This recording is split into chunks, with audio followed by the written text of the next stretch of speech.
ओम जय सूर्याय नमः। दोस्तों, आप सभी का हमारे चैनल पे स्वागत है। रविवार सूर्य भगवान के दिन को नाम पे हम सभी जानते हैं और इस दिन सूर्य भगवान की उपासना तप और पूजा करने से शारीरिक सारी पीड़ाएं नष्ट हो जाती हैं और हमारा शरीर बिल्कुल कंचन काया हो जाता है। तो आइए आज हम सभी सूर्य भगवान की उपासना के फल की जानकारी लेंगे, अर्थात इनके कथा की विशेषता पर ध्यान देंगे। रविवार के दिन सूर्य भगवान को समर्पित माना जाता है। इस दिन सूर्य देवता की उपासना करने से जीवन में सुख एवं समृद्धि का वास हो जाता है। धन्य धान की कमी नहीं रहती और हमारे शरीर के समस्त कष्ट दूर हो जाते हैं। सूर्य ऊर्जा के भी प्रतीक माने जाते हैं। ऐसे में सूर्य देवता जिस भक्त पर प्रसन्न हो जाए उसका तेज सारे संसार में नजर आने लगता है और वो सारी शक्तियों से परिपूर्ण हो जाता है। प्राचीन काल की बात है, एक बुढ़िया थी जो नियमित तौर पे रविवार के दिन सूर्योदय से पूर्व उठकर नित्य कर्मों से निर्वृत्त होकर अपने आंगन को गोबर से लीपती थी जिससे वह स्वच्छ हो सके। इसके बाद वो सूर्य देव की पूजा करती थी, साथ ही रविवार का व्रत कथा भी सुनती थी। इस दिन वे समय भोजन करती थी और उसी भोजन से सूर्य भगवान को भोग लगाती थी और उसके बाद वही भोजन को ग्रहण करती थी। सूर्य देव उस बुढ़िया के बेहद प्रसन्न थे। यही कारण है कि उसे किसी तरह का कोई कष्ट नहीं था। वो धन्य धान्य से परिपूर्ण थी। वृद्ध अवस्था में होकर भी वे एकदम कंचन काया और स्वस्थ थी। उस समय उसकी पड़ोसन ने देखा कि बहुत दुखी है। वो अपने आप में बहुत दुखी रहती थी और ये बुढ़िया बहुत खुश रहती थी क्योंकि इस पे सूर्य भगवान की विशेष कृपा थी। उससे उसे जलन होने लगी।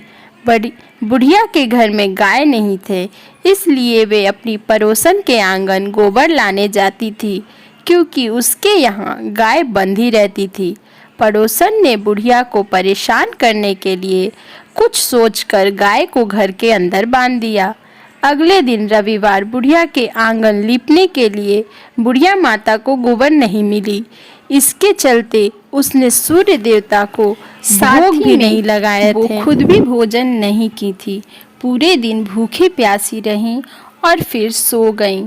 अगले दिन जब वो सोकर उठी तो उनके द्वार पे आंगन में एक सुंदर सा गाय खड़ा था, एक बछड़ा बंधा हुआ था। बुढ़िया गाय को देखकर हैरान रह गई। उसने गाय को चारा खिलाया। वही उसकी पड़ोसन बुढ़िया के आंगन में बंधी सुंदर गाय और बछड़े को देखकर ज्यादा जलने लगी तो वह उसने और अधिक जलन हो गई। पड़ोसन ने उसकी गाय वह गोबर उठाकर अपनी गाय के गोबर के पास रख दिया। सोने के गोबर से पड़ोसन कुछ ही दिन में धनवान हो गई। ये कई दिनों तक चलता रहा। कई दिनों तक बुढ़िया माता को सोने के गोबर के बारे में कुछ नहीं पता चला। ऐसे में बुढ़िया पहले ही तरह सूर्य भगवान का व्रत करती रहीं, साथ ही कथा भी सुनती रहीं और सुनाती रहीं। इसके बाद जिस दिन सूर्य देव को पड़ोसन की चालाकी का पता चला तब से लेकर उसने गाय को घर के अंदर ही बांधना शुरू कर दिया।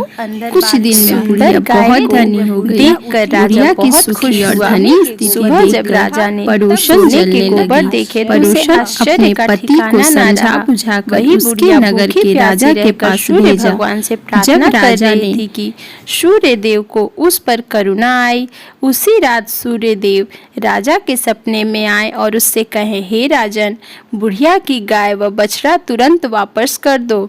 अगर ऐसा नहीं किया तो तुम भी परेशानियों के पहाड़ टूट जाएंगे।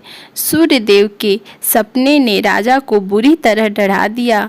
इसके बाद राजा ने बुढ़िया को गाय और बछड़ा दोनों ही लौटा दिए। राजा ने बुढ़िया को ढेर सारा धन दिया और क्षमा मांगा। वही राजा परोशन और उसके पति को सजा भी दिए।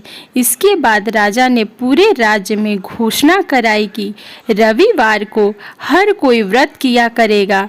सूर्य देव का व्रत करने से व्यक्ति धन्य धान से परिपूर्ण हो जाता है, साथ ही घर में खुशहाली का वातावरण हो जाता है और हमारे शरीर के समस्त कष्ट नष्ट हो जाते हैं। श्री सूर्य सूर्याय नमः इस मंत्र का जाप करके हमें सूर्य भगवान को प्रत्येक दिन जल अर्पण करने चाहिए और खासकर रविवार के दिन उनका व्रत और पूजन अवश्य करना चाहिए। इससे सूर्य भगवान की कृपा दृष्टि हम सभी पर बनी रहती है। जय सूर्य नारायण भगवान। दोस्तों, आप सभी को हमारा कथा अच्छा लगा हो तो चैनल को सब्सक्राइब करें, लाइक करें और ज़्यादा से ज़्यादा शेयर करें।